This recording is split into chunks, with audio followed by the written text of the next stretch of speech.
Yeah, nobody wants to sit outside. They're not going to show the convenience show and you never see them. No. Yeah, you get quick calls. All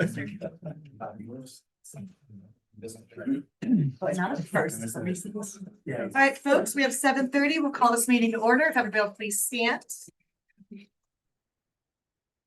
I pledge allegiance to the flag of the United States of America and to the republic for which it stands, one nation, under God, indivisible, with liberty and justice for all. If I could have roll call, please. Trustee Hoff, Here. trustee Kennelly, trustee McGuire. Here. Trustee Schatzberger. Trustee Thomas. Here. Trustee Diatley. Here. We did have a request by trustee Kennelly to join remotely tonight. He has an ongoing family emergency. Can I have a motion to approve his attendance by electronic means? So moved. Seconded. Moved by McGuire, seconded by Thomas. All those in, any comments, questions, discussion? Hearing none, roll call vote, please. Trustee Diatley. Aye. Trustee Hoff. Aye. Trustee McGuire. Aye. Trustee Thomas. Aye. For affirmative, zero, no opposition, motion passes. Welcome, trustee Kennelly. And then did we hear back from trustee Schatzberger? She's not. Okay. Something came up with her, also an emergency. All right, we have trustee Kennelly on minutes. May I have a motion to approve the regular board meeting minutes from January 20th, 2026? So moved, Diatley. Second. Hoff. Moved by Diatley, seconded by Hoff. Comments, questions, edits? Hearing none, roll call vote, please. Trustee McGuire. Aye. Trustee Thomas. Aye. Trustee Kennelly. His volume's not working. Muted. Getting there. Aye. Thank you. Trustee Hoff. Aye. Trustee Diatley. Aye. All in favor, no opposed, motion passes. Thank you. We're moving on to the president's report, item 5, and the civility pledge. I'm trying to make it so that beginning meetings at the beginning of the month, we read it from the side of the table, and then we invite the public to share in with the civility pledge in the second meeting of the month. So I've asked Chief to read tonight, please. Okay. In the interest of civility, I pledge to promote civility by listening, being respectful of others, acknowledging that we are all striving to support and improve our community, and understanding that we each may have different ideas for achieving that objective. President Vogt, I'm sorry. I'd like to make a motion to amend the agenda to move item 12I up to the present time. Do I have a second? Second. Second. Moved by Diatley, seconded by McGuire, to move item 12DI up to current. Any comments, questions, discussion? Hearing none, roll call vote. Trustee Thomas. Aye. Trustee Hoff. Aye. Trustee McGuire. Aye. Trustee Diatley. Aye. Trustee Kennelly. Aye. All in favor, no opposition, motion passes. And if you'll bear with me for 1 second, Sure. Trustee Thomas. I would like to move item A under 14 up as well. Thank you. We have a resident who's going to speak to the matter, and they have small children at home. So do I have a second? Second. Moved by Thomas, seconded by Diatley to move item 14A, discussion and motion to approve the Sleepy Hollow Elementary School 5K up to immediately after 12/1 now. Any comments, questions, or discussion? Hearing none, roll call vote, please. Trustee Hoff. Aye. Trustee McGuire. Aye. Trustee Diatley. Aye. Trustee Thomas. Aye. Trustee Kennelly. Aye. All affirmative, no opposed, motion passes. Thank you. Take away, Chief, and Trustee Diatley. Oh, right over it. This past Saturday, I had the pleasure of attending the graduation of our cadet, now officer, Anthony Allegretti from the training academy. The training academy, the part-time training academy is 10 months long now, where originally it was 9 months. A couple of years ago, it's now 10 months. So it's an extremely important and dedicated thing to go through 10 months of training every weekend and some full weeks. And So I wanted to commend Officer Allegretti on his work. He averaged over 90% on all his academic work while he was there, which was a nice job. And he'll start his training very shortly with our training officers. So now the fun really begins. So I'd like to present his state certificate. Tim, actually. On that, have my back to everybody. Again, congratulations on your hard work. I appreciate everything you've done. We're looking forward to bringing you on board as part of our organization.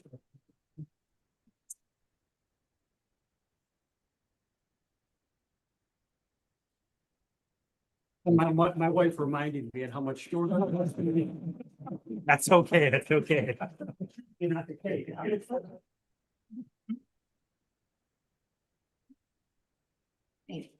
Congratulations, Officer Allegretti. Welcome. Welcome. Welcome. And family, congratulations. Welcome.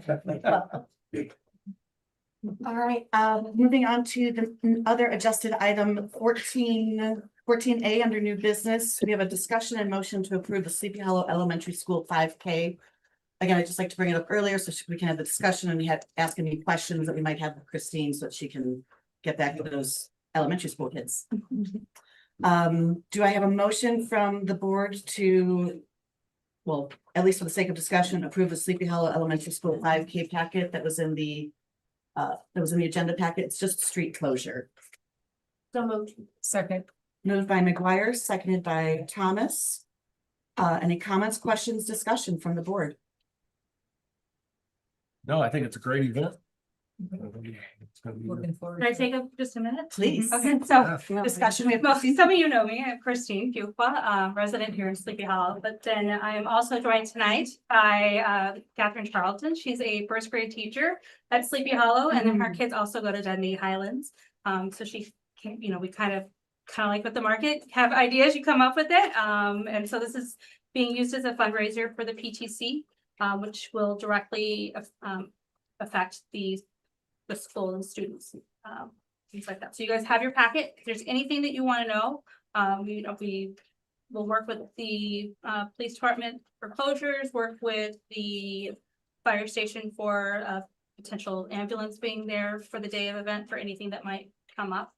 Any other questions? And we also have contracts and things for waivers for people to sign. My Yes. only concern Yeah. is for the parking on the field, the grass field. Yes, In May, it's very wet. yes. Would it be possible to have them park at the pool parking lot?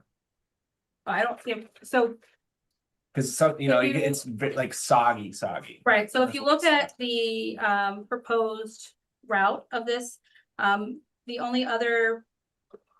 The problem is when they're finishing, potential people wanting to leave, because then we're also going to do the half-mile dash that's after that. That will be from. What is that? Now that I'm looking up upside down. From the top of Woodward. From the starting point here, they're just gonna run down and run back. So they can potentially go back this way if people are done. Yeah, So that is a great alternative based on weather. yeah. Or otherwise we could have them park on like Thoroughbred potentially. How about the school parking lot? Right. We Well, just didn't wanna make, oh yeah, cool, we didn't wanna make the parking too far away, cause then people might not like that. yeah, Having to walk after. Having to walk after running. We didn't Up wanna the make it hill, Up the yeah. hill and down the mile. yeah, I know, right? So yeah, I mean, based on that, we absolutely don't want to ruin anything like Yeah, that. it's more so for the people parking there, they might have to get towed out. I mean, there's been years where people had to get towed out because they just sink. Okay. Just No, something to consider. absolutely. Yeah. I appreciate Yeah. the Fingers crossed, it's Right. dry. because if it is raining and we're not gonna have race that day. If it's raining, so, yes. So just a suggestion, I've done a couple of these. Yeah. 5K runs, where I organize them.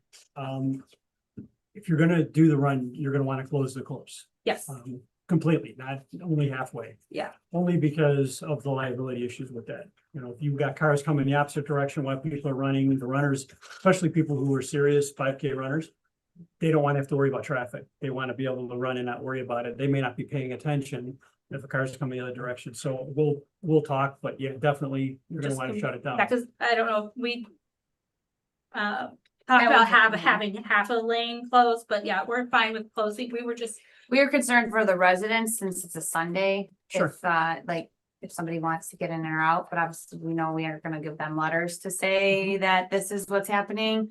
But especially since it's the first year. Kind of wanted, I mean, hopefully we get a good turnout, Yeah. but you never know. Yeah. So. we'll see. Yeah, and each year it usually grows, but the safety is the real important thing. And we can talk about some of the Right. case law where we gotta worry about it. So, Okay. but yeah, absolutely. And Christine, just for the public record, what's the date? it's May 3rd, Thank you. Sunday. Do you wanna tell them the rain date? I don't know. I don't know if it's on here. We do have a It rain was date, May 9th, I think. The Saturday, May 9th. yes. We don't wanna do it on a Saturday just because soccer season is going on. That's why we decided to do it on Sundays, so hopefully more people will be able to enjoy it. And we want it to be before the school year is over, so that's why we put the rain date as the 9th. So hopefully we don't have to do that, but otherwise it's Mother's Day and then we're out of school, so there wasn't a lot of options. We went with what the teacher wanted. So, any other questions, concerns? I have a question. Oh, Bill has, yeah. How many volunteers do you think you'll need? Be good to get that out for people to hear this. That is a great question. We have 4 people on this committee that we've started. And I know just from the market, if we needed volunteers and people to help out that aren't runners, I know that this community would come together for the school. So Okay. I would say Right. probably 25 to 30, potentially around the route of the. Say, like them around the route, please, I'm a runner, so I know, like, go this way, go this way. Yes. And making sure there was one at every spot that is a turn point. Luckily, we don't have that many turning points, surprised with the route that we initially chose or subsequently chose. If there's not too many turn points, but yeah, 25 to 30 is what I'm going. And will you have restroom facilities or bathroom facilities beyond the one porta potty that we have? Yes, we will definitely have more than one porta potty available for people to use. In the packet, Okay. you'll see that we would like to have vendors at this. It'll be sponsors. So after the race, and then the sponsors would be there. We'll have like a running shoe company, sportswear, things like Oh, that. great. And how will they sign up? Is there? We're gonna have a website for them to sign up. Mhm. Dundee Highlands did this last year, so I think it's called a runner app, It's a running app. running app, and then you do it through that website. Okay. And then it's all online. Another great thing about this is that avid runners just join 5Ks all the time, just to run, just to get the t-shirt or whatever, and just, so it's not just our community that's coming, it's other people, so we will have, And you can walk. oh yeah, we'll have a half mile. But you can walk the 5K too if you Yes. wanna do that. Yeah. Yeah, absolutely, yeah, and I don't know if you guys saw the little design that we have. I Calling must still it have my. the Headless Horseman Hustle. Yes. That name, was that adorable? I will still What? have my file Okay. from when I ran my events, which has sponsorships, volunteers, everything We'll on it. take them, yeah. So- You have my email, I'll take a look for it. thank you. So, and then you're gonna want to decide if you want to have your course certified through CARA, Chicago Area Runners Association. I think because we're probably gonna do that. I It's don't not know. difficult to do, It's not difficult to do. just needs to be measured out. And again, the serious runners do like, I'm sorry, I'm monopolizing the meeting, but the serious runners do want a certified, because if they run a best time, We They will can have it chart it. cooked as well. Yeah. So. so that might be just, and it doesn't cost Okay. a lot to do that, not at all. What will the cost be to do this by? So it's 30 or 35. Is what we initially came up with, and that's with the t-shirt. I don't know if that's in here. I did not see it. Okay, Right. That was our that was side our notes side notes. of Yeah. what we're hoping to do it. I don't wanna do it that expensive, because this is a run for kids, like, Right. more so.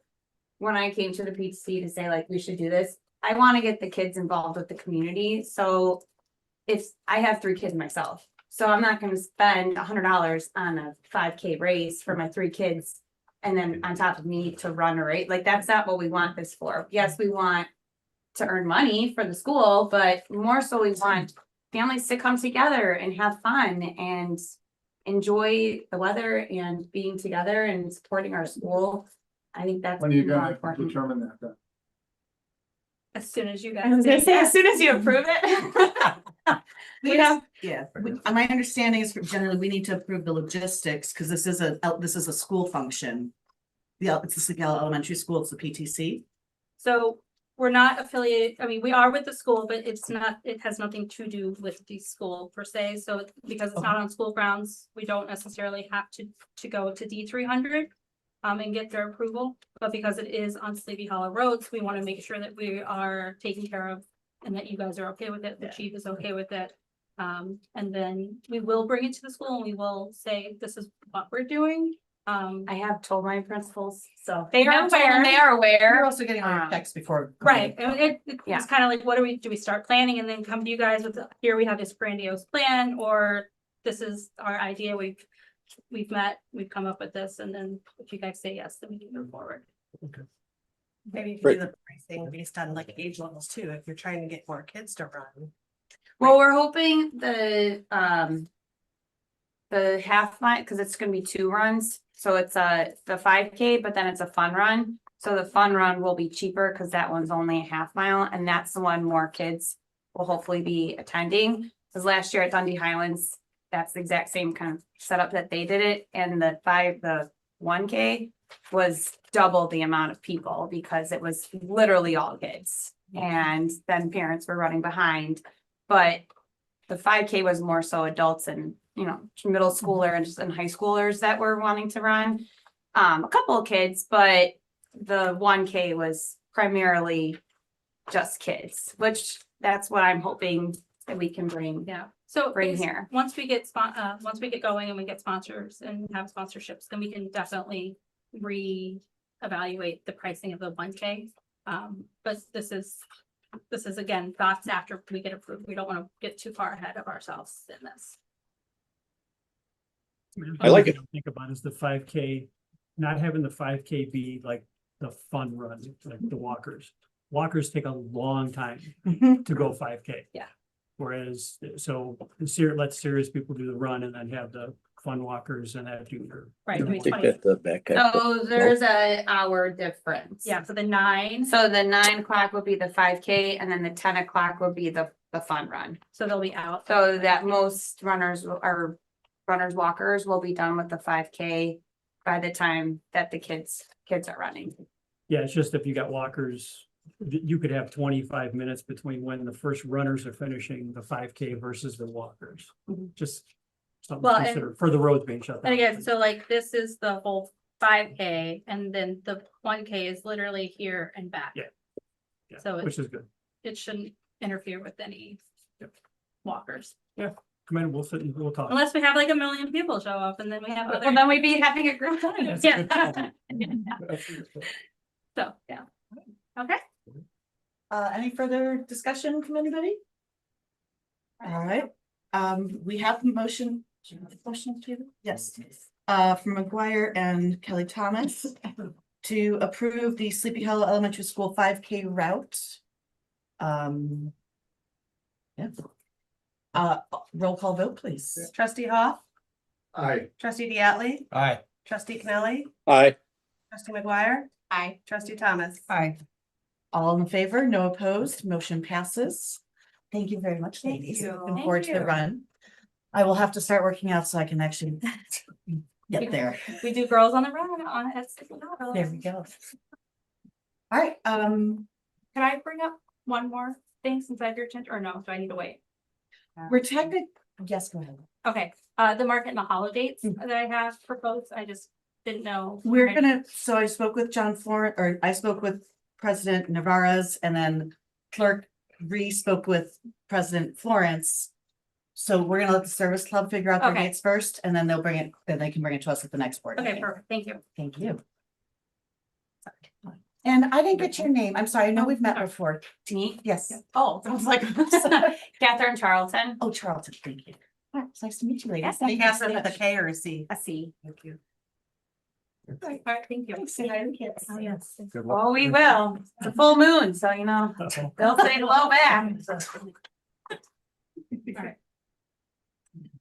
Thank you. Thank you. You. All right, we're back to the president's report. We're on item B, the town hall at February 17th meeting. I had indicated we were gonna try and do a town hall in February. There just didn't seem to be a lot of feedback from people, and I wanted to touch base with the trustees. I know that we had some absences at the last meeting. Just wanted to get everybody on board. So we will do the town hall on the 17th. I'd like to do the town hall at 6:30 beforehand, so that if we do have a agenda on our board meeting, we're not staying here extra late. I would like to open that up to discussion with the board members, if you think that 6:30 is adequate, if you guys can be here for that. I know it's earlier than we're used to. But really it's to get the feedback from the residents about that big, long list and any other ideas that they'd like us to consider for our upcoming goals. I have no problem with it. No problem. Oh, excellent. All right, then the town hall meeting will be the February 17th at 6:30, and then we'll do the regular board meeting immediately after at 7:30. Yeah, thank you. Item C is the follow-up discussion and feedback on 2026 mobile food truck ordinance. We had opened this up at the last meeting. I have it on the agenda. In case we come up with a complete idea tonight, I wanted us to be able to move on it, but we're not married to getting it done tonight. We do have some residents who participate in the mobile food truck ordinance here who'd like to speak during public comments, just to give us some feedback on the pilot program, see what worked, what didn't, and then also to get our feedback as to how we'd like to move forward. And for those of you, sorry, that picked up an agenda off the counter, it is under on the second page, letter F, under 14F. Yeah, because we made changes after it. Okay, thank you. Yes. All right. Furthermore, so this last 2 weeks, we had a MetroNet roundtable out in, I think it was Round Lake, was it, Eugene, or Island? Island Lake. It was great to see they had a lot of their subcontractors out there and some of the locating groups out there, as well as the MetroNet people, Tim Gregory, who we've been dealing with specifically since we had so many incidences here in Sleepy Hollow. I couldn't find my notes at the moment just before this meeting, but one thing that Eugene and I both took away from it, and I laugh only because it was sad, but it made me feel better that this was an extenuating circumstance.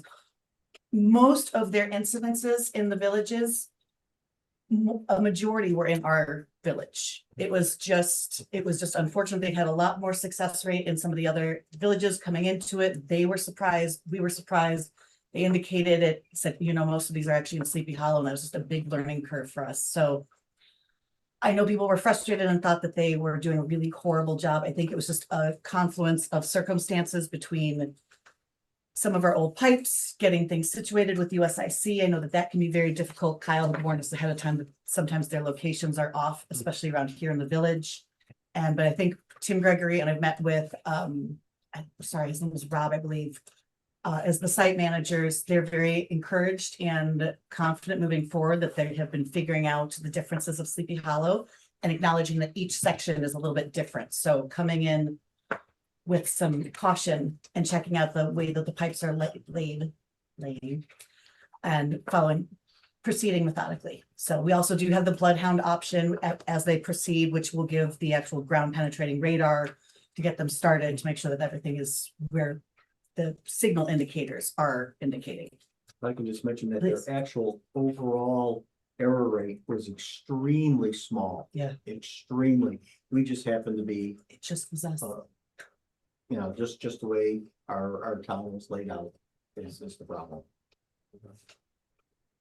I mean, laid out, but also there were just some circumstances, and I think we've got it all squared away. And admittedly, it's been quiet for a while because it's been so cold. But they will be, I believe they'll be back out tomorrow. So we're in contact with them. If I can ask, did T-Mobile come in and purchase?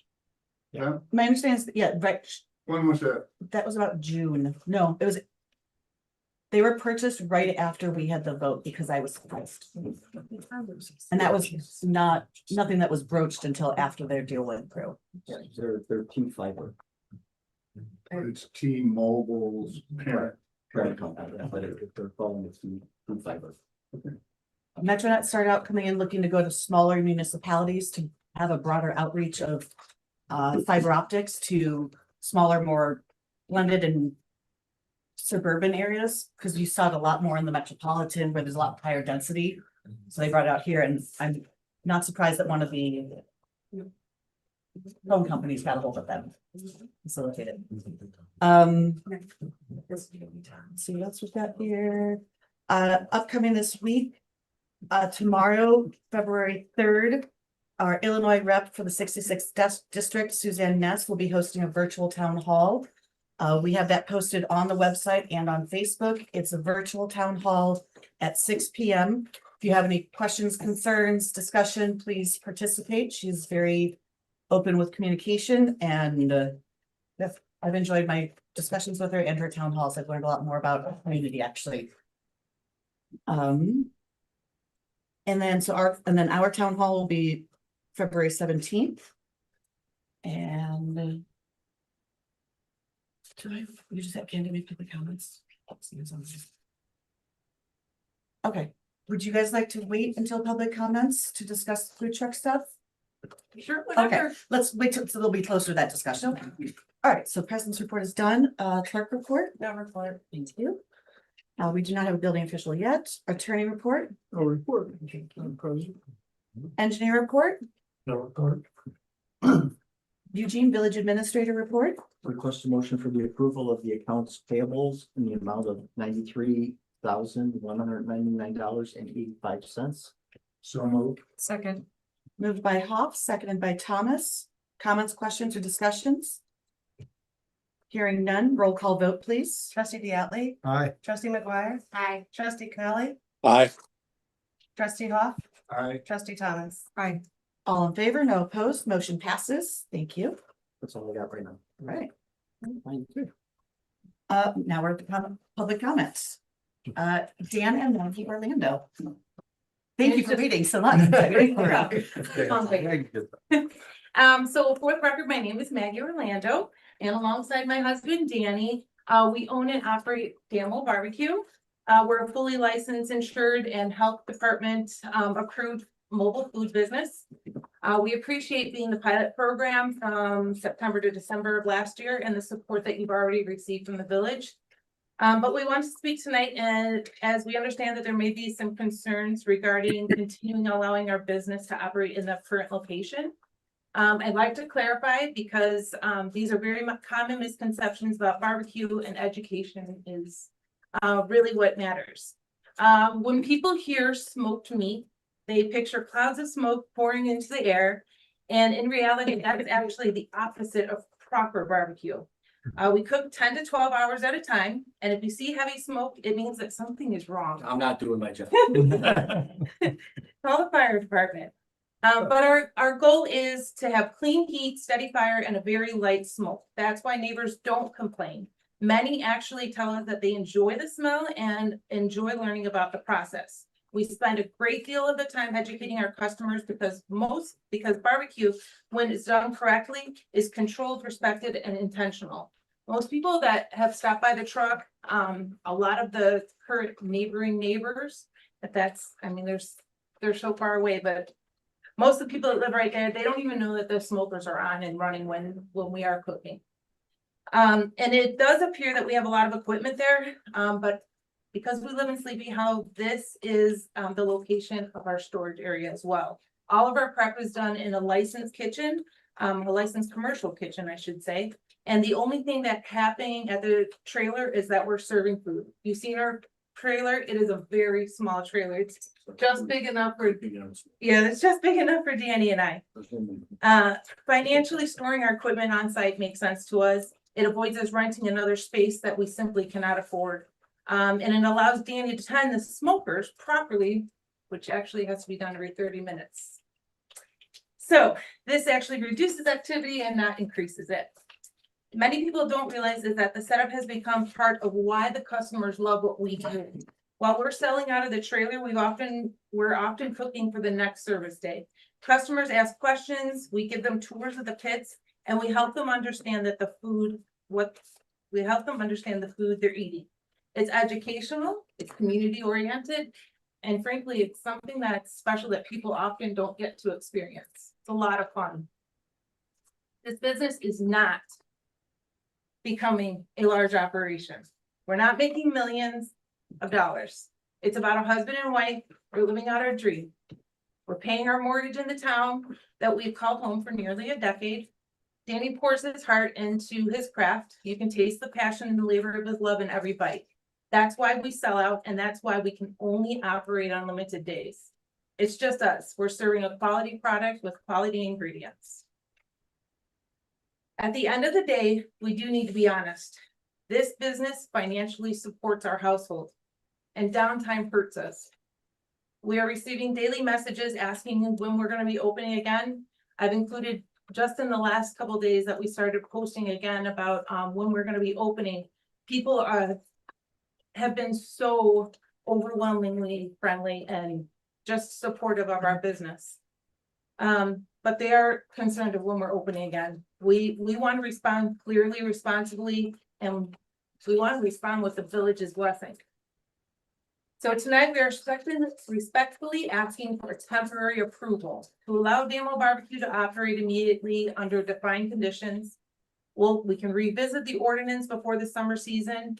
This gives you guys time, the village time, to figure out what needs to be in the ordinance, and it also allows us to keep serving the community. We are the ideal business to help work through the kinks of this ordinance. We are residents, you know us. Many of you have already eaten at the truck. And for anyone who still has questions or concerns, we welcome the conversation. Please reach out, come and see what we do. We'll give you a pit tour. We'll tell you how all of our equipment works. Let us find a compromise that works. I often hear the need that we need more businesses in this town. Tonight, I'm asking you to support one that already lives here, already complies with the current ordinance, and already has the community behind its product. Thank you for your time and your consideration and your support. Thank you, John. All right, we have Billy Shinara. Hi, everybody. You saying that correctly? Yes, you are.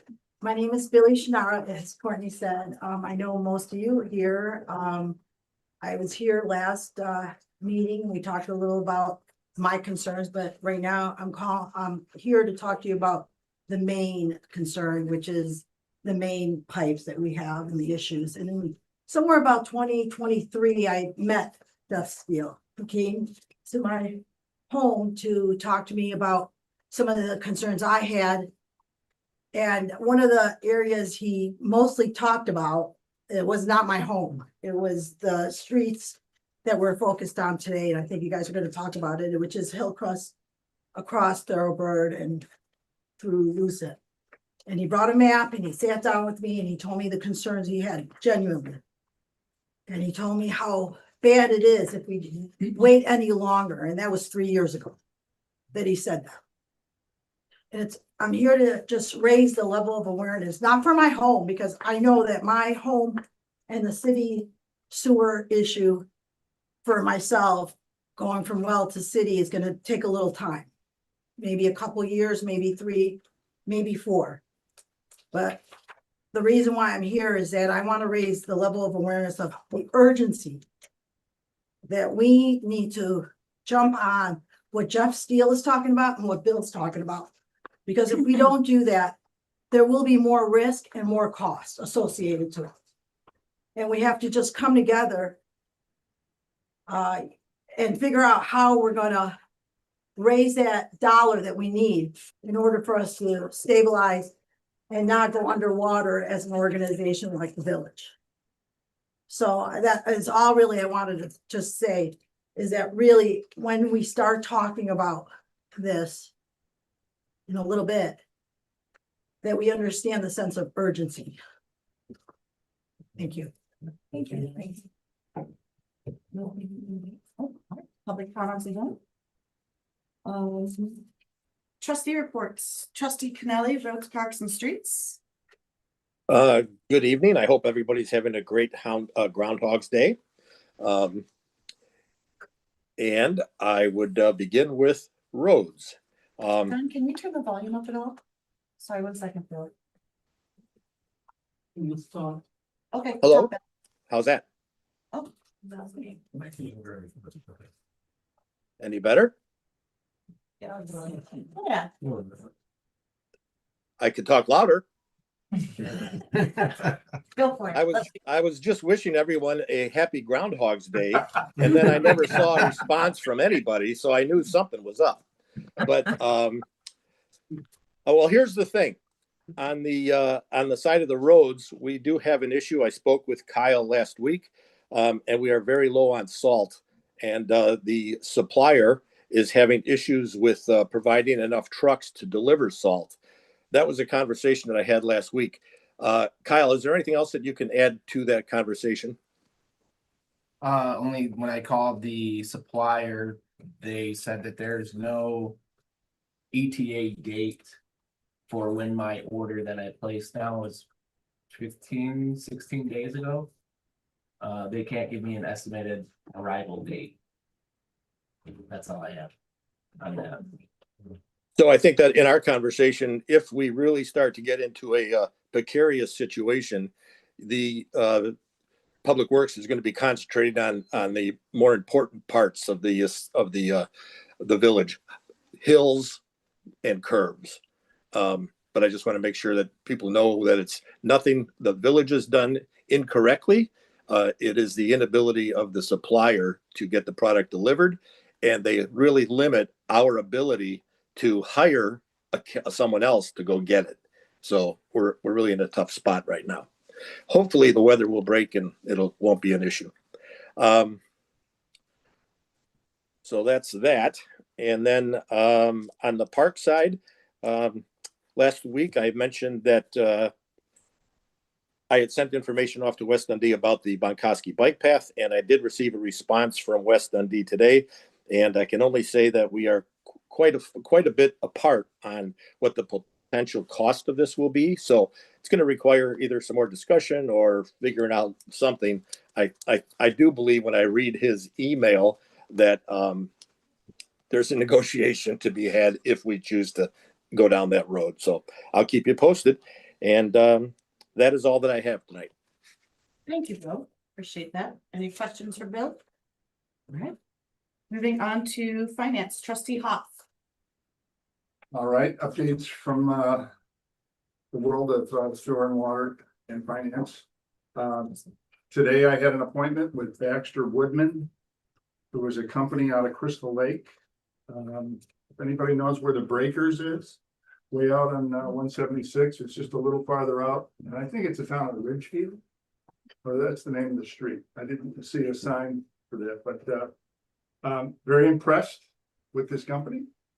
Been around a real long time, met the CEO and the vice president, and spent 2 hours drilling them every question I could come up with on trying to get comfortable for our village to make a decision of what we want to do. Whole reason of going there was to explore the possibility of us hiring Baxter Woodman to do a water rate analysis.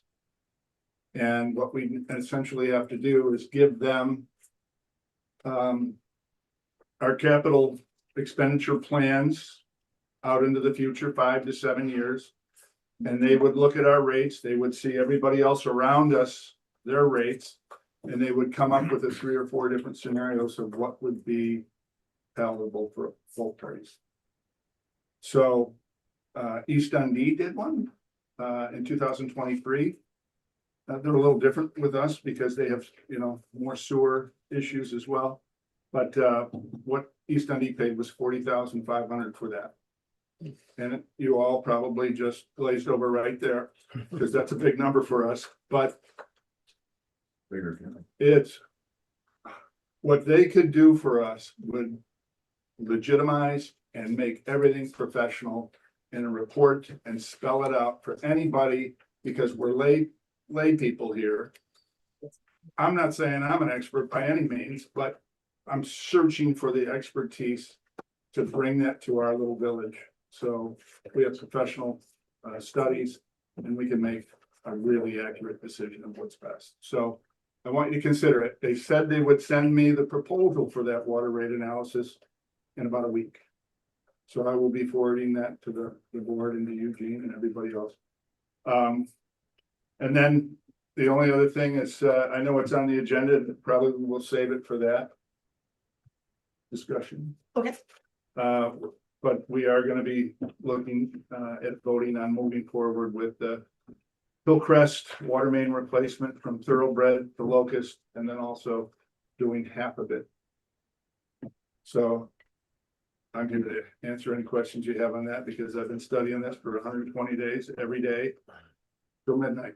So there's a lot to go over. I can't say it all here in a meeting, but I get encouraged a little more every day with something that we learn, or I find something that I can go chase down that gives me a comfort level.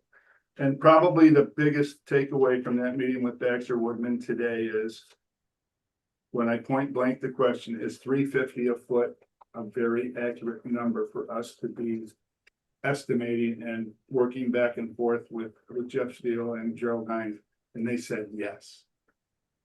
And they gave you a very good recommendation as well as your company.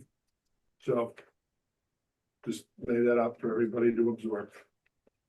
But that's it for now, and we'll talk more about it when it comes in. Thank you. I like that last bit. It is a good, accurate estimate. Thank God. All right, trustee McGuire, water and sewer. Not too much, really, just got your pictures and stuff this morning or this afternoon, I guess. I'll give you a call tomorrow. So what about pictures? You sent them out. Email you had. Oh, that was just, I just sent that out from Billy's Yeah. comments last week. Yeah, I haven't Okay. got a chance to talk to her, I just got it this morning. Gotcha. So I'll call her tomorrow, but yeah, I get it, I had a house on Sharon with all well, and now Dungeon Play with city water, it's night and day difference, my well is often contaminated and stuff like that, so I'll give you a call, because I actually have some insight on that tomorrow, and he'd help me with some stuff too. So. Thank you. Police and public safety, trustee Diatley. We have some things later to talk about salaries, but I was contacted by resident Mona Hour, who lives on Sleepy Hollow Road. It's her wish that she would like to the village to honor past police chief James Montalbano, who spent 38 years working for the village. One of her ideas is to do like an honorary street sign. I will pass this around to all the trustees. We'll pass that around. That would be displayed. She mentioned a post somewhere over here on the side, on the road. I haven't looked at that. Thoroughbred? Yeah, on Thoroughbred. I have not looked at that yet or had a chance to look at it. And I just want to get this out there for information for everybody. We don't have to take action on this tonight. It's just something that I want to go look at the post and see where that's at as well. So I just wanted everybody to kind of know that that she is out there. You know, I have heard some comments, some people, you know, everybody likes everybody, everybody doesn't like everybody. Some people say, well, I didn't like him. I'm not one way either way. All I can say is the man worked for the village for 38 years, so he had to do something right. You know, if you know, that's my opinion. So I think it's something we should consider. You know, is this the way to go? Is there another way to go? I know in the past this was brought up a little bit before, and we had talked about maybe some kind of bench or something of that nature and where it should go. But I did talk to Mona and I did tell her I would bring this to the board and show it to everybody. So think about it, noodle it a little bit. I'm going to try to look at this post over here she's talking about so I can see exactly where she was talking about. And then we'll revisit it as it comes up again. Chief, you have anything to add? I mean, obviously, we've got the other things we'll talk about later, but just, Right. we did get a compliance audit, so the state board, the state training board comes out and audits police departments to see how they're doing in terms of meeting the state mandates for training. we are 99.9% in compliance. I've got one officer who's missing 2 hours, who's going to a class in 2 weeks. So we'll be 100% in compliance on all of our training, and we're well ahead of most departments in Illinois, so. Excellent. Thank you. Thank you. Great work. All right. That's all I have. Thank you, gentlemen.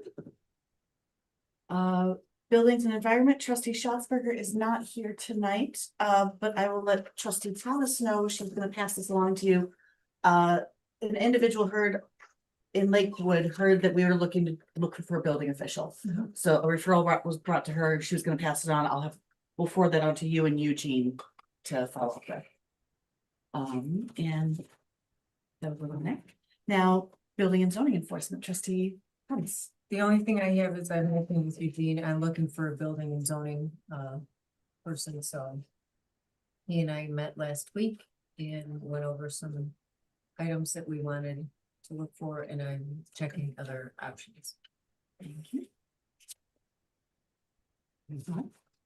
Moving on to old business then. What's the current one? Discussion and motion to approve offering the staff optional pre-tax insurance with Globe Life. They were here last week, or last meeting presenting, and we said that we'd take the 2 weeks to kind of look over their packet and make a decision today. Would anybody care to make a motion for the point of discussion? So moved. Second. Moved by McGuire, seconded by Diatley. To discuss and approve the offering of staff optional pre-tax insurance with Globe Life. Comments, questions, discussion.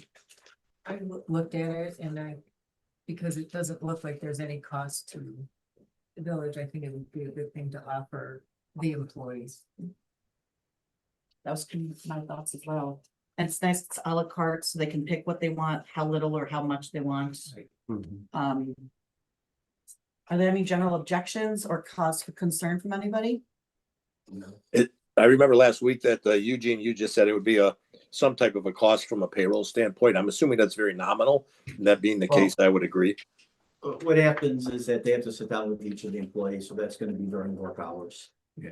And then it's gonna be a little bit more work for the sharing to do payroll.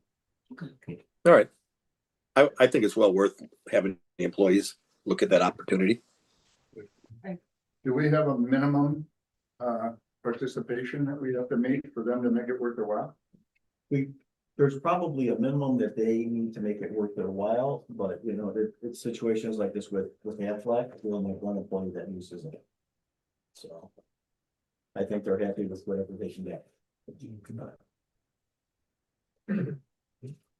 Any other comments? Hearing none, roll call please. Trustee Connelly, Aye.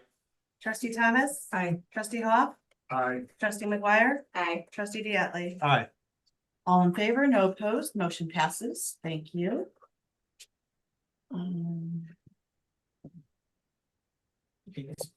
right, on to new business. We already did new business 14A, discussion and motion to approve the 5K. So moving on to 14B, discussion and motion to approve contribution of $600 to the Dundee Park District for the concert in Sabatino Park on July 7th. That's a Tuesday. Do I have a motion? So moved. Second, Moved by McGuire, seconded by Thomas. Comments, questions, discussion? did we have to pay this? Eugene, we paid last year, correct? We paid last year, yeah. Okay. Same amount. That's think what I this would be thought. the did they third have year. two concerts or was it only It was one? only one.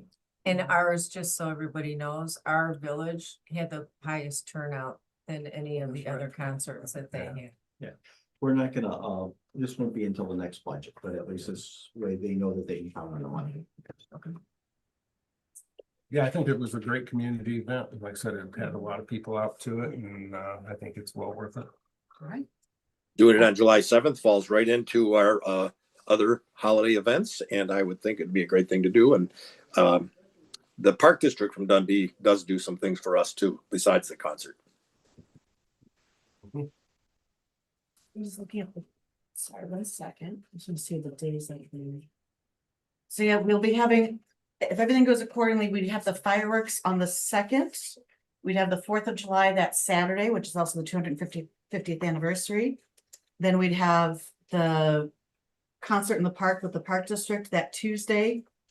And if things continue with the market being the second Sunday, that'll be a fun first 2 weeks of July. What's going on Yeah. down in the park? I was hoping to get some more traffic down there and involvement, so that's nice. All right, any other discussion on the township park concert in the park? Roll call vote, please. Trustee Connelly, Aye. trustee Hoff, I, trustee Diatley, Aye. trustee McGuire, Aye. trustee Thomas. Aye. All in favor, no opposed, motion passes. Then we have item C, discussion and motion to approve the 2026 Legend newsletter schedule. Brief for motion? Motions. Second. Moved by McGuire, seconded by Diatley. Comments, questions, discussion? Looks good to me. Hearing none. Roll call vote, please. Trustee Connelly, Aye. trustee Hoff, I, trustee Thomas. Aye. Trustee McGuire, Aye. trustee Diatley. Aye. All in favor, no opposed, motion passes. Thank you. And now we're moving on to the more discussion items. All right, item D, discussion and motion to authorize the village engineer to finalize plans for water main replacement for 1 Hillcrest Drive from Locust to Thoroughbred and 2 Hillcrest Drive from Locust to Hazel or Myrna Court, which we'll determine right now. And to submit necessary pre-construction permit applications, including but not limited to the EPA and the Department of Transportation applications. Do I have a motion? So moved. Second. Moved by McGuire, seconded by Thomas. And before we get into discussion, what I'd like to share with you, everybody here, is Trustee Hoff has been doing a wonderful job looking at all the numbers. We still are going to break down how we're going to go about financing this as we approach the appropriations in the next 2 months. But the sense of urgency that has been echoed by our residents, by all of us, I'm thrilled that this is finally getting on the board and we're doing a vote on this. This just lets us get the plans from Jeff Steele and get the permit applications going so that we can then decide at a later date the financing of it, and we're not delayed if we want to get shovel in the ground by, I think we said as early as June or October, I think September, October. Is that right, Jeff? It was 1, 2, 3, 4, 5 months. July. July. So we could actually see work progressing in 2026 on this. Would that get us finished before winter? It's 5 months. Current, so it'd have us in July, it should be about 5 months.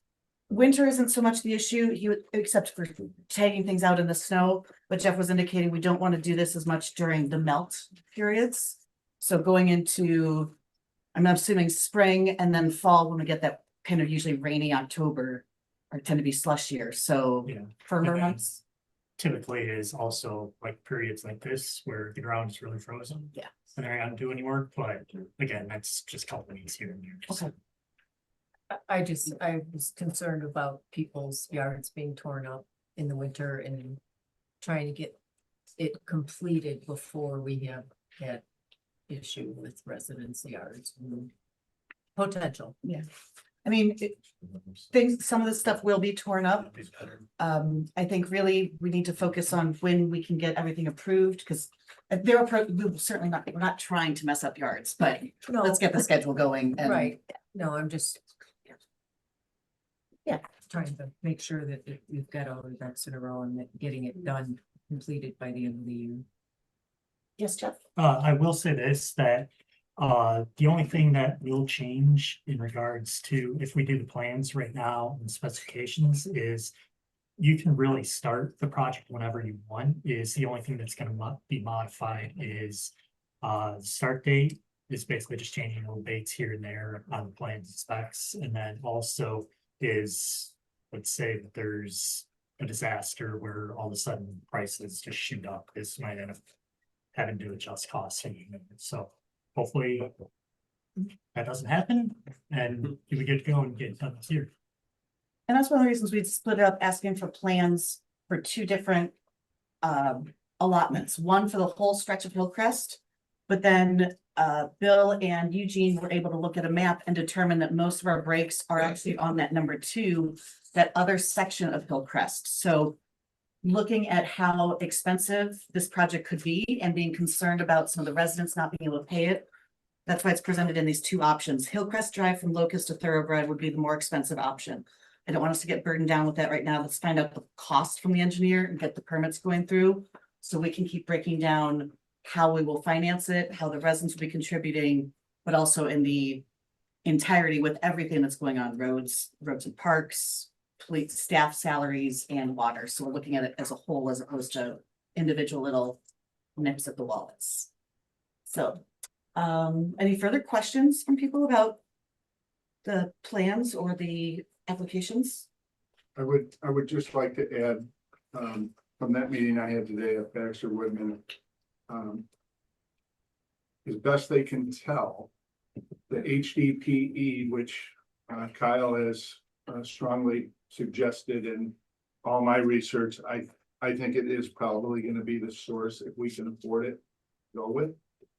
But they said, right now, it looks like it's about the same as ductile iron. So when you do this spec or all the engineering, I don't know, you're gonna reach out, Jeff, to contractors to get a price on both, so you can give us. Yeah, so basically what we do is we go to, the cost for installation doesn't change, so basically we kind of have a base on that. Is it just ends up being the cost of materials, so you go to the material suppliers and figure out costs on them. And when we do go to bid a couple months later, as we're progressing, one thing that I think, Jeff, you had mentioned to me is let's go ahead and ask the people with the bids to break down bids for PVC, HDPE and ductile. Yep. So we can see the difference, but also we're conveying it to you guys, so you know like what it is we're looking into and where we're trying to get some cost measures for you. Okay. Thanks, gentlemen. Is there, I know that we're looking at two different lengths of doing this. Is there a reason why we wouldn't do the whole thing?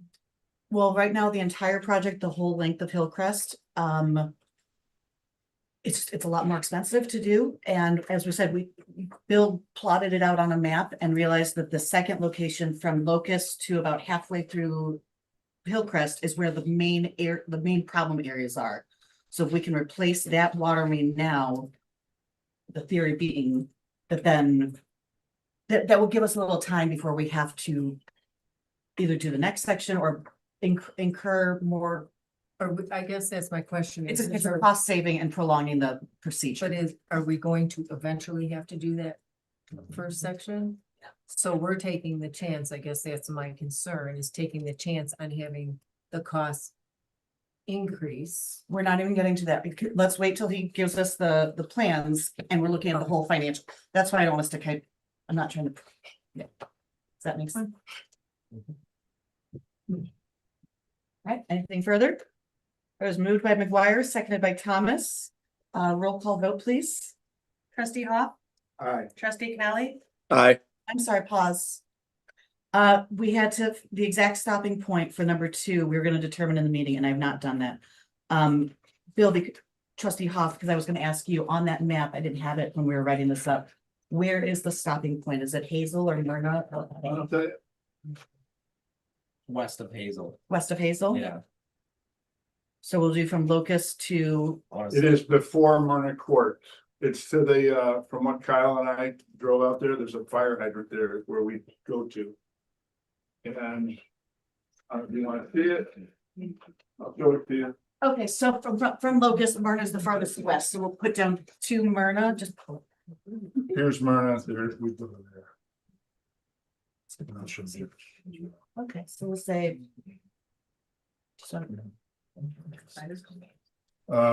It's in lot 717. 717 Hillcrest. That's that real nice white brick ranch that's so perfect. I know, and then quick. All right, so.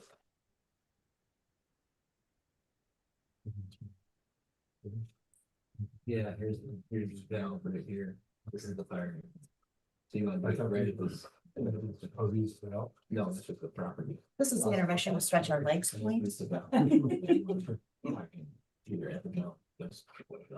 I have a consensus? 17. Okay. All right, so discussion and motion to authorize the village engineer to finalize plans for all of Hillcrest from Locust to Thoroughbred and 2 Hillcrest Drive from Locust to 717 Hillcrest. As well as prepare. 717, is that the address or is it lot? Yeah, that's the address. Yes. Very good. And then submit the necessary pre-construction permit applications. Not to roll call. Trustee Hoff, Aye. trustee Connelly, Aye. trustee Thomas. Aye. Trustee Diatley, Aye. trustee McGuire. Aye. All in favor, no opposed, motion passes. Thank you all. All right, now we're moving on to 14E. This is the discussion and motion to authorize payroll increases for all full and part-time village police and staff from the surplus funds in the police department's current payroll budgets. Do I have a motion, at least for discussion? So moved, Diatley. Second. Moved by Diatley, seconded by McGuire. Comments, questions, discussion? I wholeheartedly support this. This is a very crucial thing for our department. I feel it's a very crucial thing to try to help keep our employees and to hopefully keep them from leaving us. We do also hope that this gives us some credibility when we go into negotiations with the police union, which are coming up here very soon, within the next month, at least, whenever we get it scheduled. So I think it's something that it does help us with that. We did it one other time and it helps tremendously with that. So I would be wholeheartedly support this. And I should have introduced, and I meant to hand it off to Chief to do an introduction. The chief has been wonderful with this, of discussing this with me since about September, looking into options and specifically with the idea of retaining our wonderful officers. And we did lose one.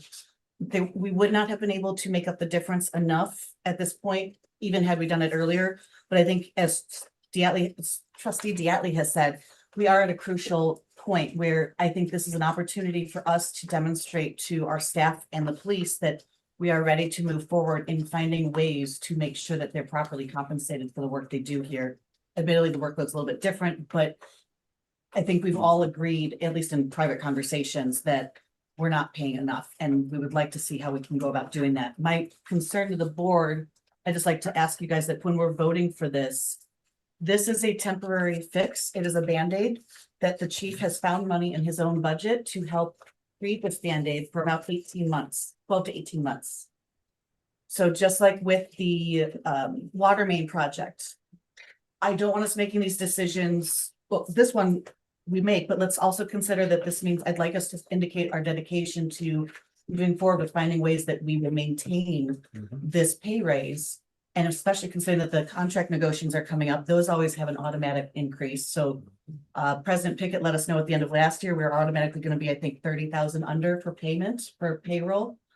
So we already knew we were coming in at a loss. We've got some of it covered, but there'll be some work of figuring out how we're going to do this. So please keep that in mind. We don't have to get into the nitty-gritty of it now.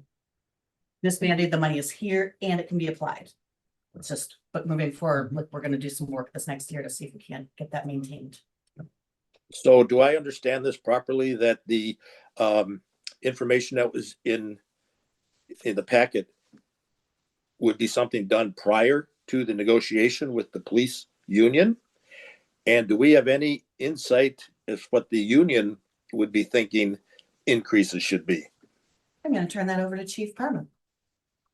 So whether we were negotiating a contract or not negotiating a contract, this is something that I would have proposed regardless, because anybody that's listened to anything I've said since I got hired 4.5 years ago, I think I got hired May 21st. I want to say June 1st, I started talking about long-term approaches to retaining our employees here. We did this one other time where we gave the employees a bump. And then this is being recommended again. And again, it's a Band-Aid, but it's also moving us closer to where we ultimately are going to need to be.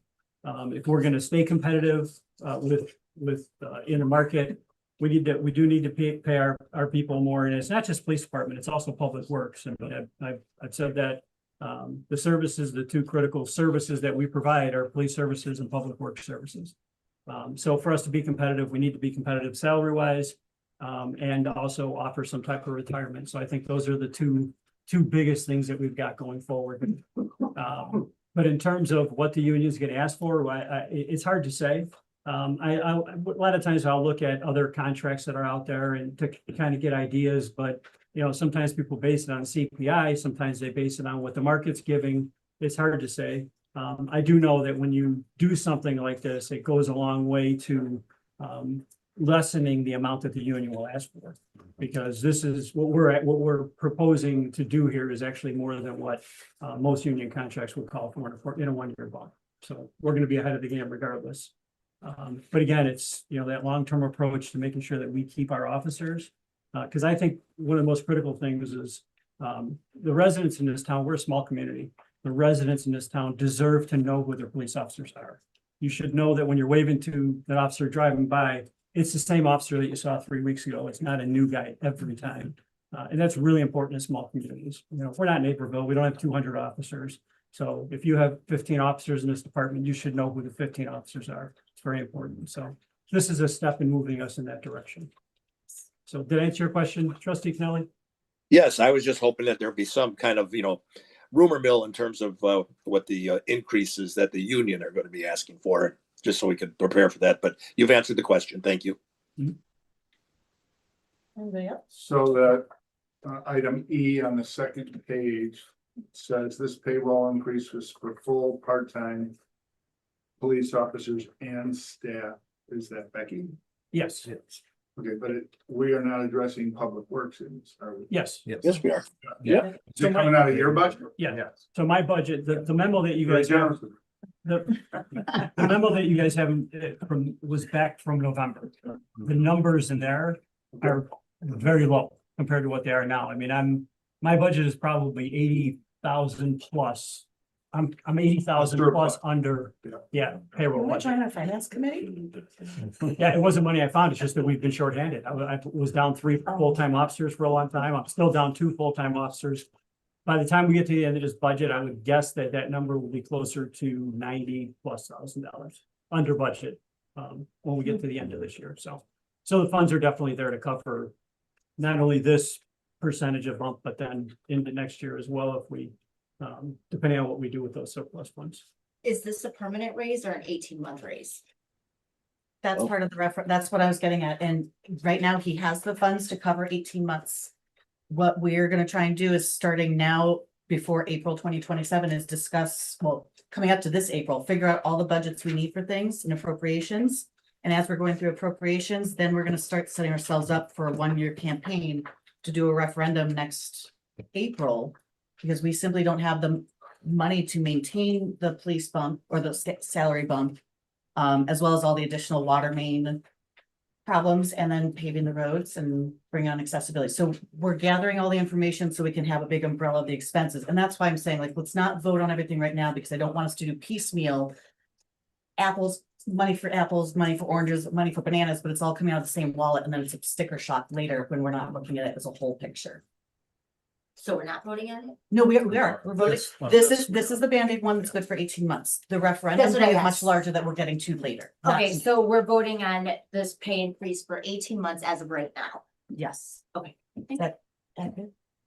Yes, and in the end, it will lessen. So when you bring your salaries up to the level that we're going to bring them up to, it lessens the gap that we would need to, if we did need to go to referendum, it lessens that gap. So, we'll need to ask for much less at that point. And the only other concern I have is that we've had a revolving door for a long time. That this surplus that you build up throughout the fiscal year keeps occurring. If we go to the 5, I know we're still not where we need to be. We're still, call it 15,000 away approximately. That will still be incurring these surpluses. I mean, I gotta ask you point blank, Chief, is this something that could perpetuate itself for 5 years?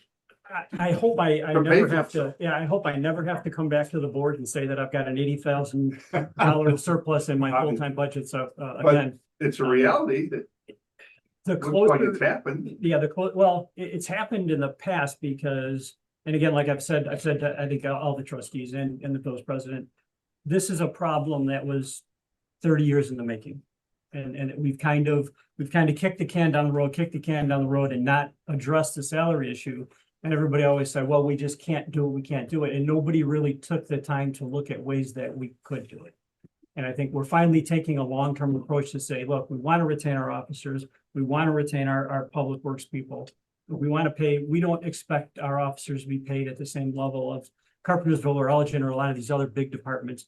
But at least what I say is give me a fighting chance. Don't tie both my hands behind my back. Give me a chance to keep the officers at least.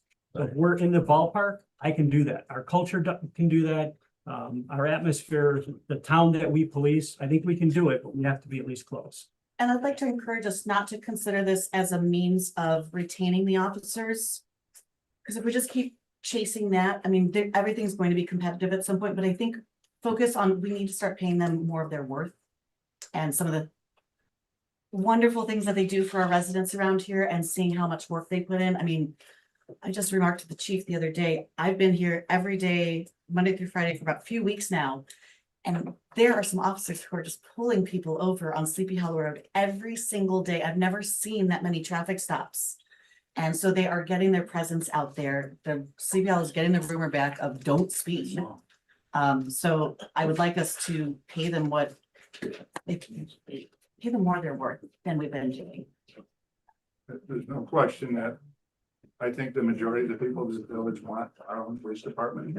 And they see value in it. We've experienced it for so long. I don't think anybody wants to go backwards.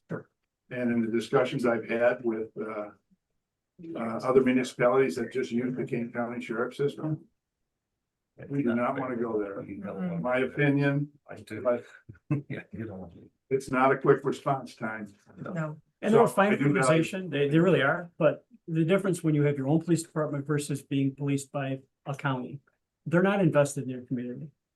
You're just not, you're gonna get a different officer driving through your town every day. They're just not gonna be invested in your community. They're not gonna get involved in community events and things like that. So, and you're not, honestly, when you look at the dollars and cents, you're not gonna save any money. You're just simply not gonna save money doing it that way.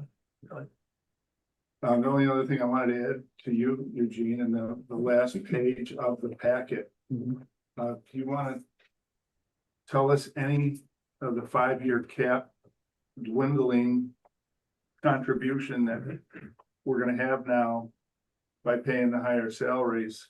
What do we see maybe foregoing? So basically, we try to set aside $200,000 every year to be transferred over to the 5-year cap. For the last several years, we have been able to double, if not triple that. And with these salary increases, what's happening is that gap between our expenses and our income is narrowing.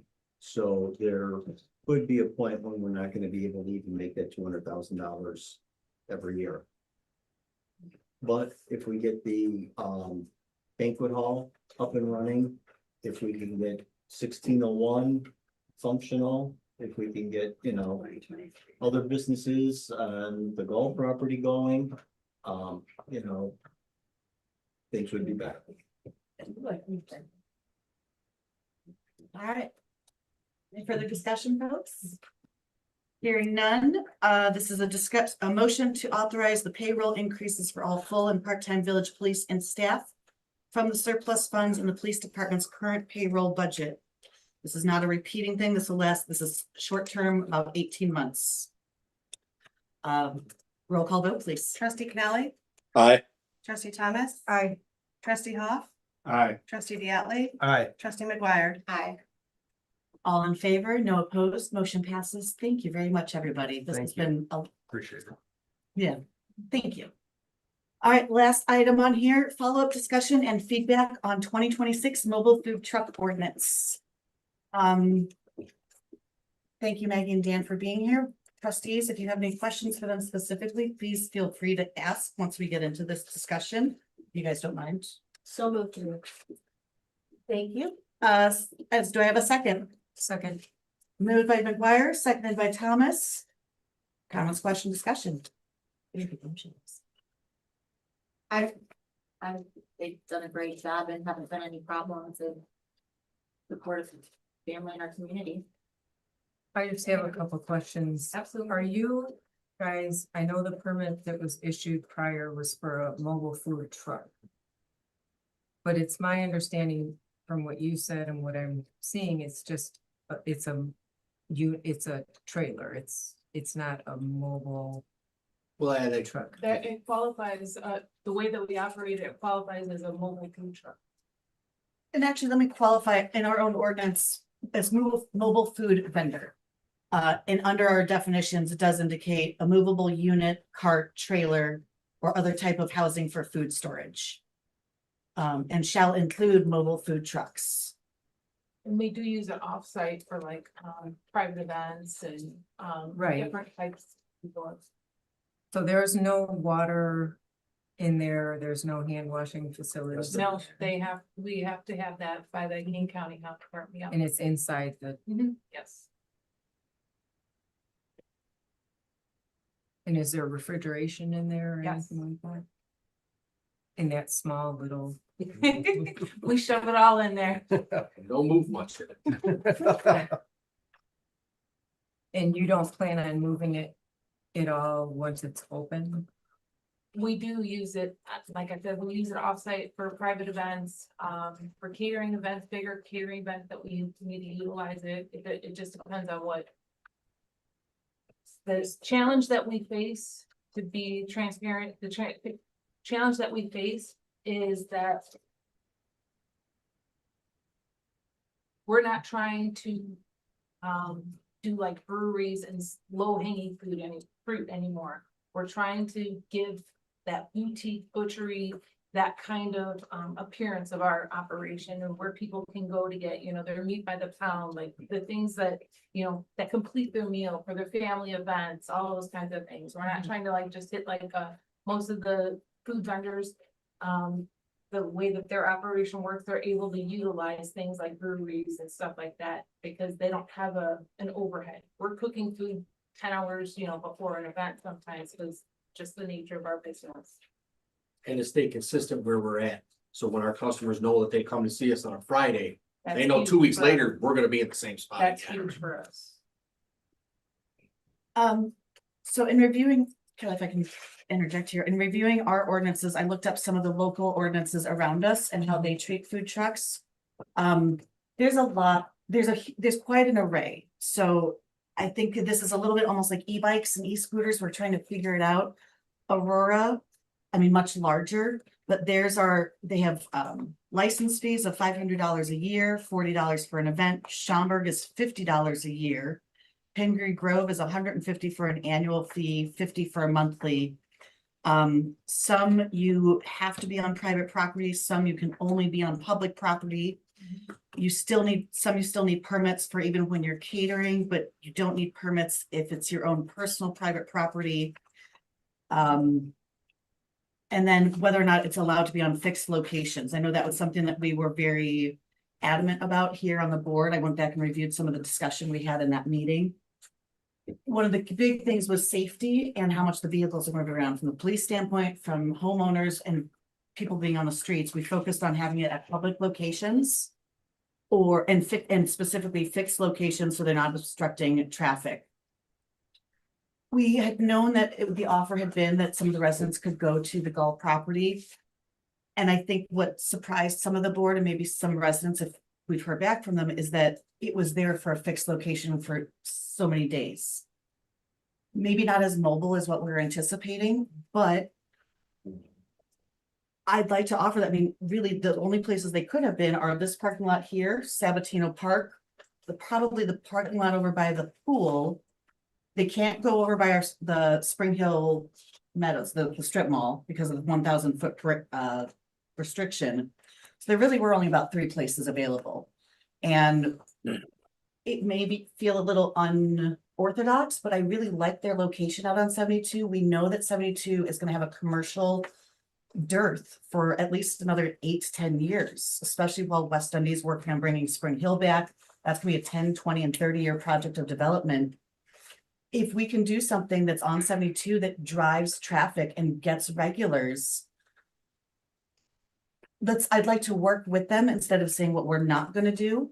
And let's see if there's some concerns we've had that maybe can be reconciled with the group, especially, I think it was Jenny or Mick, somebody had said like, this is a resident we've been looking for business and they're doing business and people are knowing about them and knowing it's a Sleepy Hollow business. Continuous business, return customers. What were the concerns? That it was a lot larger than, it was more than a food truck. There's notions of food trucks being done in the city where they come up for a couple of hours, then drive off after a couple hours. So the semi-permanence of it, it was concerned that it was a more of an outside restaurant than a mobile vending. And as I've explained, like it all came up in the best of ways. I think we had a resident who offered them the place to rent, to have their property there. And then once they were there and they kind of saw how much was involved, offered them to be able to keep their things on location. I did talk to Dan and Maggie today to ask aesthetically, would they be able to move the smokers maybe behind the houses at that location? But because they're doing the cooking while also serving out of they're cooking the day ahead, but then also serving currently what they cooked the day before, there is a lot of back and forth there. Aesthetically, and not to be offensive, but that's the eyesore on that property. Like what? You know, I was gonna say something similar, Jenny. I mean, I certainly appreciate them as residents trying to build a business. I do. I think that entire property is an eyesore, has been an eyesore. Hopefully whatever is being discussed takes place soon. I just never expected that property was that facility or your business was going to be there during the off season. And I think we have enough ugly stuff there as it is. We're not calling it ugly, just different. Well, I'm sorry. Maybe not the best looking way to present our village. And since I expected that after whatever our agreement was, Labor Day, Halloween, whatever we ended up doing, I was expected that your equipment was going to be moved. So that's really my only issue. And as much as I want to help support you, your business and your family, you know, you're running a business, and I think this is one of the problems with the village.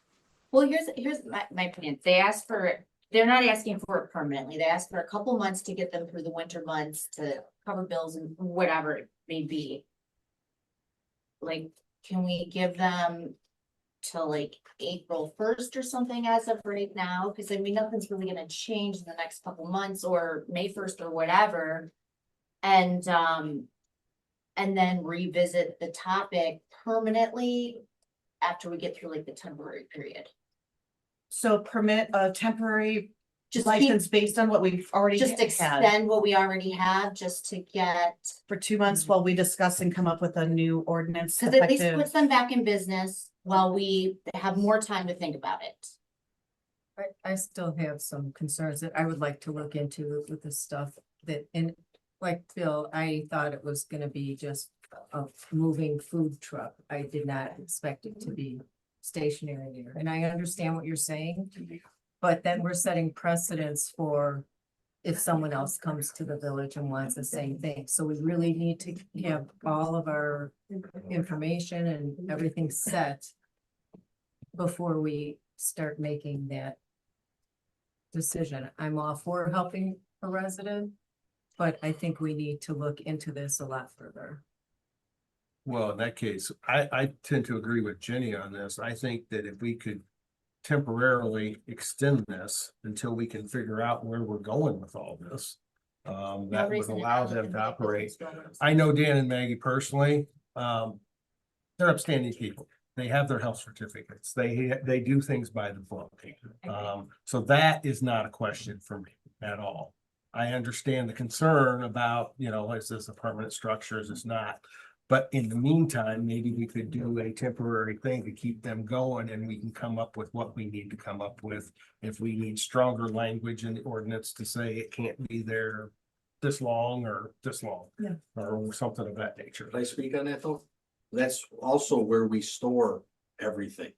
Yeah. We rent that space to store because I can't put it in my house, can't put it in my driveway. Right. So it's not like we're gonna be able to set up for the couple of days we're there and then move everything behind so nobody sees it for 3 days and then bring it Let's back. not open that can of worms just yet. Okay, don't open that can of worms right now. But yeah, we're happy to compromise. If there are some major concerns, we're happy to work through, you know, give us a punch list of things that you need to definitely see. I mean, that's what's great about us being residents. We're here. We're not going anywhere yet. That sounds creepy. I know where you live. Yeah. Hey, did you sign a lease to use that that property? Is it a 1-year lease or how long are you committed there? These are working very, the owner of the property is working very, He works Nice with with us us. for whatever we need. yes, right now. He's great. That's So you don't have a lease? Not as of yet, but It's it's a been in working the, lease. it's in the works, depending on what happens with us What- and What is your long-term business plan? Is it to be in a brick and mortar facility? eventually when the, Commissary kitchen, yes, or uncommercial kitchen, yes. So that we can store that stuff there and we can do everything and then the food truck would only be bring the food truck like it's private normal. events. Bill, if I may, I know them too, and here's what happened is they had in another town, they had a brick and mortar type facility and some bad things happened and it went. Not by any fault of their own, it went south. And so they got caught up in a couple bad things that had nothing to do with them. It was just bad luck. And they put money into it and then it just didn't work out. Yeah, we aren't having an investor. It's my husband and I. We've drained our, retirement. It's all our own funds. We're living on a prayer. Well, that's why, I think I want to help. I appreciate what you're doing and I think there's value to it. My only issue is I didn't anticipate it to be a all, off-season project with more stuff on that lot that's already, I won't say.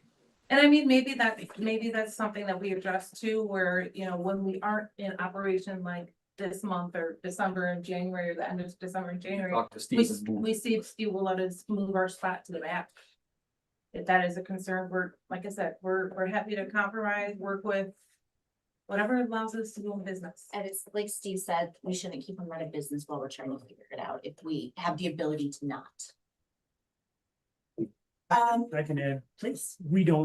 I don't get complaints in the police department about, the way the property looks and, as far as code enforcement. We don't get complaints about that. It doesn't cause us any issues in terms of traffic or traffic crashes, accident safety, none of that stuff, just so everybody's aware of that up front. What was the duration of the first time we passed this? We passed this in July. It was brought up in July. We passed it in August. I think we tabled it to the August 18th meeting. And it was supposed to go to the end of October. We were taking it to Halloween. They requested, actually specifically, Damos had requested an extension on that because of the football season and they were doing so well. And so we extended to the end, there's a vote before the board, we extended to the end of the year. And so their license expired at the end of December 31st. In reviewing the ordinance that we had last time, it certainly brought up a lot of questions for me.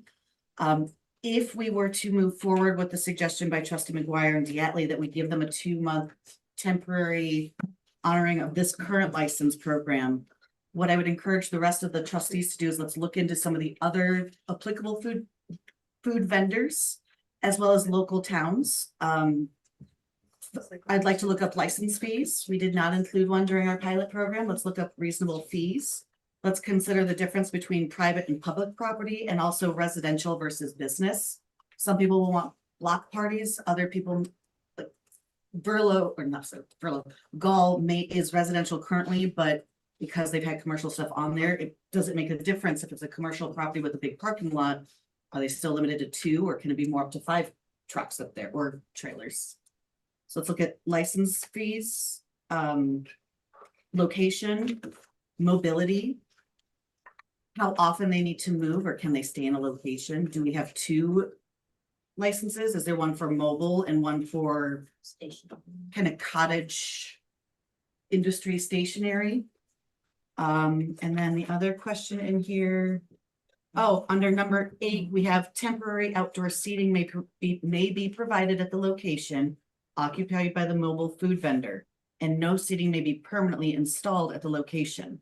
Pengree Grove has an ordinance like that about fixed locations and a couple of the others out there. So this is one of those things, not everybody's going to agree on everything because like the e-bikes, scooters and all of that, everybody has their own unique ordinance. So I'd say let's review those. That's what I was hoping we were going to come back with at this time, but I don't think we're all there yet. Trustee McGuire and Trustee Thomas were the original move and second would you like to amend your motion, trustee McGuire? I'd like to amend it to offer them 2 months temporary while we sort this on this board. Adhering to the current Title III, Chapter 12 that you wrote? Correct, yes. And so Beginning that- when? When would this begin? Today, tomorrow. I was just gonna check into the, legally, can we, since it's already written, we can go ahead and enact it tonight and be official? Okay, so this would actually, we could get this enacted tonight. In which case they could submit a permit application tomorrow. And then let's have it go through 2 months would be the month of February, the month of March.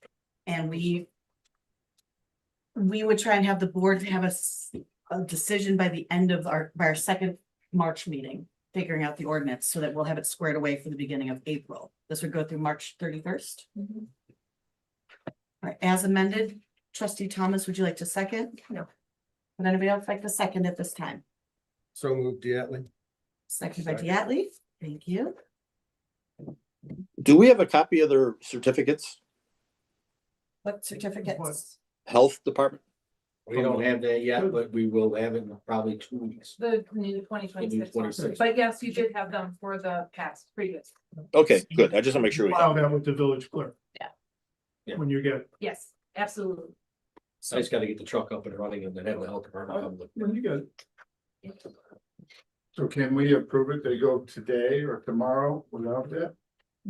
Part of the application process requires the Kane County Health Department permits, so, I mean, everything, the washing stations, everything that you read about Kane County Health Department, that sort of thing they have to get a permit through them. Yeah. And then we grant them permission to go to the location. Yeah, So just our part is all I wanted to vote on. our part would be allowing them the ability as long as everything else is passed for 2 months until the end of March 31st. Any further discussion? But they can't serve food until we get a copy of that health department permit. It doesn't, yes, in order to get their application and their license, they have to present it to Eugene. It's part of the application process. Yeah. All right. So generally I am in favor, other than, well, it'll come up at the next discussion. Never mind. You're good, you're good. All right, any further discussion? Hearing none, roll call vote for the 2 month amended. The temporary 2 month permission of. Mobile food vendors. Ordinance. Trustee Hawk, Aye. trustee Connelly, Aye. trustee Thomas, No. trustee McGuire, Aye. trustee Diatley. Aye. 4 in favor, 1 against, 1 opposed, motion passes. Thank you, everybody. I have a motion to adjourn. Do I have a second? Second. Second, that's Diallo. Hold on. Yeah. I have something I'd like to bring up before we adjourn. Please. So, as far as the meeting on the 17th, the town hall, it's Yes. going to be on a Tuesday rather than the Monday when we would normally meet. Monday is Monday's President's a Day. holiday. Yeah. Well, oh, it is? Oh, Yeah. like Groundhog's Day? But I just want to make sure that we have a good solid plan, because I think that we have to be ready to present the information. We have to present it with numbers, and I think we have to have who's going to be involved in helping us put this together, because I think we need to really be prepared to market this properly. Sorry, trustee Connelly, this is not for the full referendum on the town hall. This is just for the residents to come back with their feedback. Kind of like I asked from you guys at the last meeting, just give me the feedback on what was on that spreadsheet, if they have other ideas. Because then we can start figuring out a plan for the next 1, 3, 5, 10 years. So this isn't the referendum or the finances or any of that at this time. This is getting feedback from the residents, answering some questions, that sort of thing. And when do we give them advance notice of what's on that list? The list was at the last meeting, and then we'll get it posted on the website tonight and Facebook. It's just a Excel spreadsheet. Does that answer your question? Sorry. Yep. I didn't want you guys to feel any undue stress for that. All right, the table, the motion is on the table. Jenny moved and Diatley seconded to adjourn. Roll call vote. Trustee Connelly, Aye. trustee Thomas. Aye. Trustee Hawk, Aye. trustee McGuire, Aye. trustee Diatley. Aye. All in favor, no opposed, motion passes. Meeting adjourned at 9:04. Thank you very much, everybody. It's like the end of the school year. Hey. Thanks.